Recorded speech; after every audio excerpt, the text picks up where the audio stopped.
portion of this video is brought to you by Ground News. For more information about Ground News, visit the link in the description or wait till the end of this video to hear more from me. I am back. Not 100%. Got the flu. I guest hosted for David Pakman while sick. I know. What a hero. Please shower me with your praise.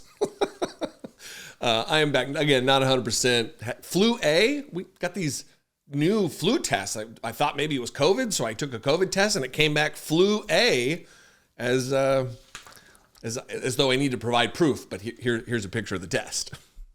But I'm back. Well, there are sick days on YouTube, just no paid sick days.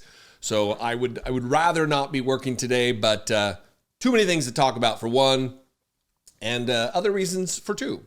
Let's talk about another instance of Republicans getting crocketed. Yes, I am still trying to make that a thing. In this case, it was Marjorie Taylor Greene and Lauren Boebert who were the target of Jasmine Crockett's ire.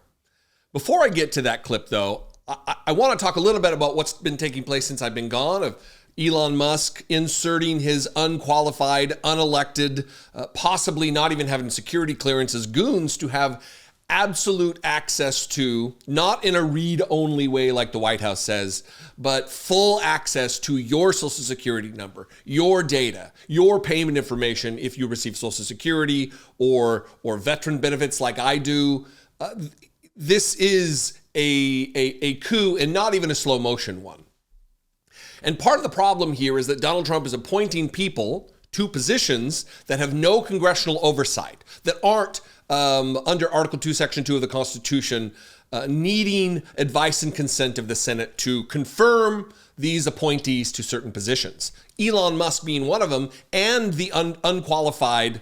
We don't even know who they are or what their background is. We don't know what their investments are. We don't know what kind of conflicts of interest they have, because they are out from under the umbrella of oversight of the United States Congress. Not like we'd get oversight anyway with this particular Congress. But I want to play two clips for you. One is Jasmine Crockett talking about Darren Beatty, someone who is just an open white supremacist, talking about the only people who should have power are white men in this government. And Donald Trump had to fire him because of scandal in 2018, but reappointed him to a high position within the State Department. And that's where we're going to start. And then the second clip, if you're really champing at the bit, is her just wrecking Marjorie Taylor Greene and Lauren Boebert for being white and fragile and weak. First, though, them talking about white supremacy, open white supremacy within the Trump administration. President Trump is appointing Darren Beatty to a top State Department role. I know many people remember who Darren Beatty is. He was fired in 2018 from being a speechwriter. He was speaking at a conference attended by white nationalists. And then a few months ago, he posted this, Congresswoman: competent white men must be in charge if you want things to work. Unfortunately, our entire national ideology is predicated on coddling the feelings of women and minorities and demoralizing competent white men. Your reaction to his appointment? He needs to go. I mean, this is very simple. We right now have a white supremacist that is sitting in the White House. He is backed up by other white supremacists. And if you really want to know who the criminals are in this country, you can Google it. You don't have to trust me. But the people that commit 80% of the most violent crimes in this country are white supremacists. Yet for whatever reason, they sit and they serve at the pleasure of the president. They are the ones that were there on January 6th, tearing our democracy down physically. And now we have them tearing us down right here from within. Here is the problem. Of course, Congresswoman, to interrupt you, but President Trump, of course, has denied any allegations he's a white supremacist, and that's why he apparently fired what he. I know your point, but he did fire Darren Beatty in reaction, they believe, in part to his attendance at that conference. Does that change your opinion in any way? No, it doesn't change my opinion, because we saw what he literally recently just posted, and the coddling is for the white boys. That's what's happening right now. I am tired of the white tears. I can't give an answer as to why Laura Coates, other than she had a producer, executive producer, whatever, chirping in her ear to counter that, to give Donald Trump some kind of leeway or ability to deny or deflect or take cover from the charges of white supremacy. It's clear that Donald Trump fired him in 2018, but then she's not readdressing that he's rehired, appointed to a position of authority and consequence within the State Department. Who cares if he fired him then, but then appoints him here? Darren Beattie has also tweeted more than just this particular tweet about competent white men must be in charge if you want things to work. Unfortunately, our entire national ideology is predicated on coddling the feelings of whites, of women and minorities, while being coddled himself. All of this bluster about DEI and critical race theory and woke and all of this nonsense is to coddle weak, fragile white men in our country. People who complain, all the blacks are getting the jobs, all the women are getting the jobs. I don't stand a chance in this job market. Be better. If you want the job, be better. Be more qualified. Be more capable. Quit whining about, I'm not given a fair shake as a white man in America. We've had it too hard for too long, us white men. Calm down. Act like the mighty alpha man you portray yourself to be, the traditionally masculine man, the protector, the doer, the achiever. Cowards and weaklings. Oh, the black ladies they're getting all of the advantages.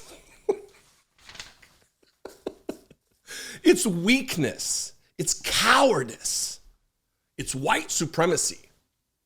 What's the saying? I know I always say, what's the saying? And I never commit it to memory, that when you're used to supremacy, equality feels like oppression. That's exactly what's happening right now with these cowards.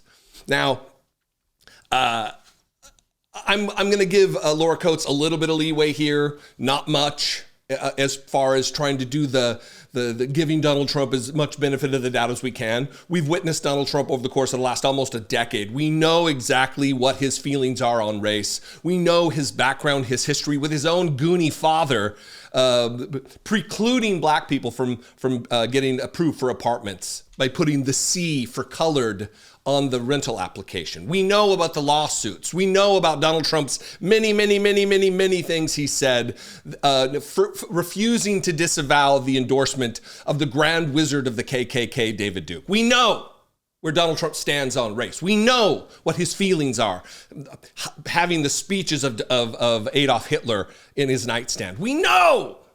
We can stop with Donald Trump says he's not a white supremacist. So's David Duke. So's Richard Spencer. They also say I'm not a white supremacist. It means nothing.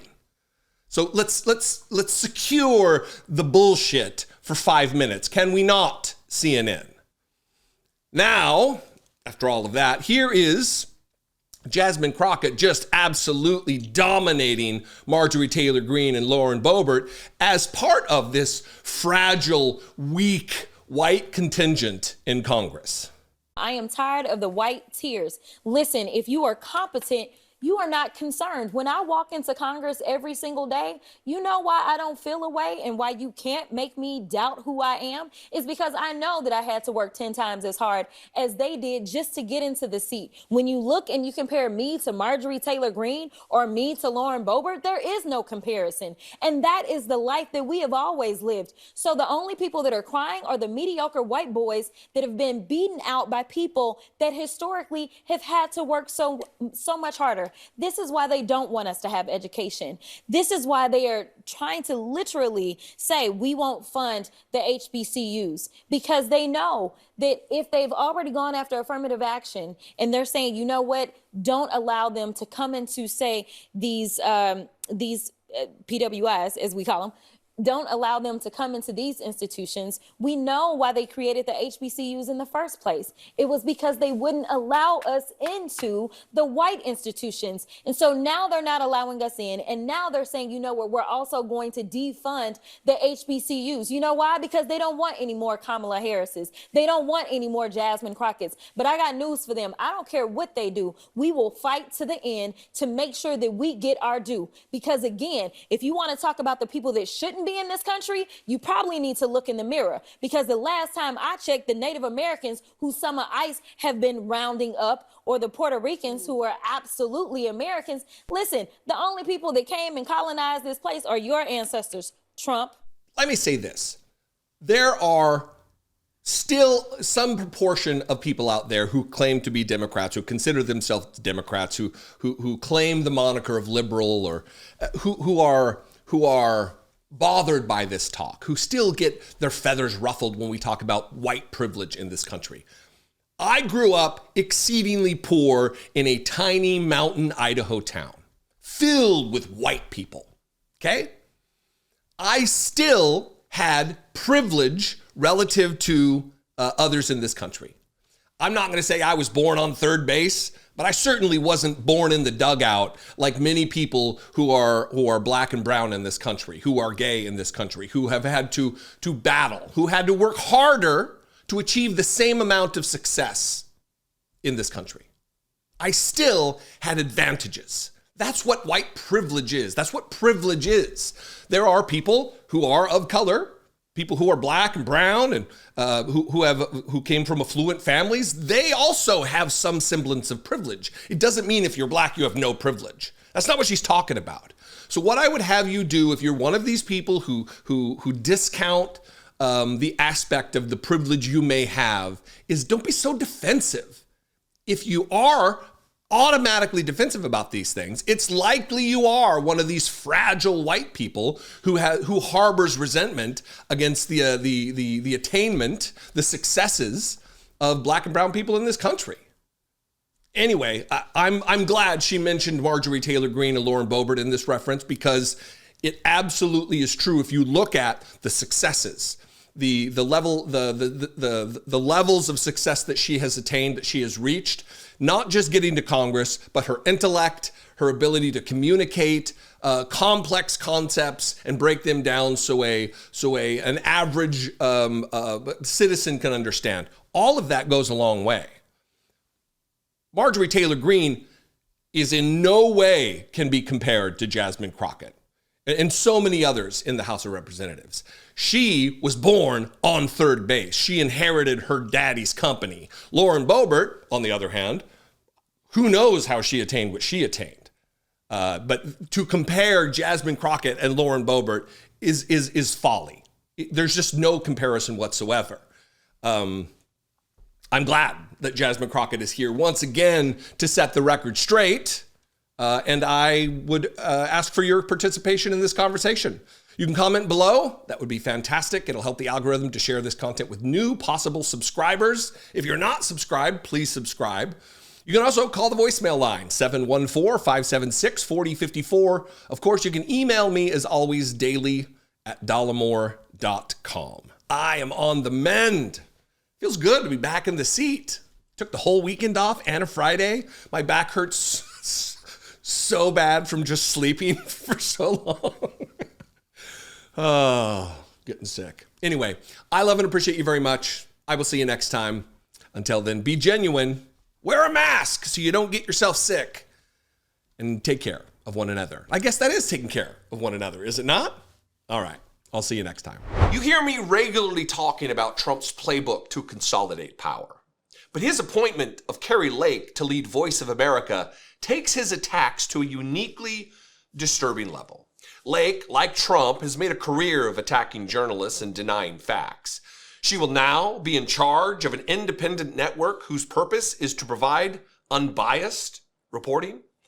If you search this story on Ground News, it's laid out for you. Hundreds of articles clearly organized by perspective, and nearly all of them flagging serious concerns about the editorial independence of Voice of America. And yet, the America First crowd continues to call this appointment fair. The rest of us should call it what it is, though: propaganda. Trump knows that controlling the narrative is the first step to controlling the populace. Don't take my word for it, though. Go see for yourself. I use Ground News to help me critically analyze the news, and you should too. When algorithms decide the news you see, it's easy to feel powerless and uninformed. Let Ground News help you get a more complete view of the story. They are the only platform not trying to tell you what to think. For a limited time, you can get the same Vantage plan I use for nearly half the cost. Go to ground.news/Dollemore or scan my QR code to get their top tier Vantage plan for 50% off, which comes down to just about $4 per month. Ground News is completely independent, nonpartisan, and they are not manipulating algorithms. They also don't show ads on their platform for clickbait. Instead, they organize every story by perspective, highlighting the outlet's bias and credibility, as well as their financial backers, so you know exactly who is controlling the narrative that they're spinning.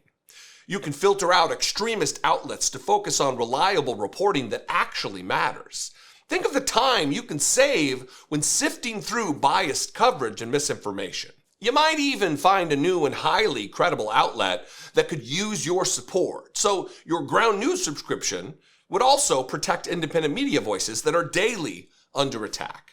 We're watching institutions that keep our democracy transparent and accountable crumble right before our eyes. That's why I trust Ground News to make sure the truth never gets buried.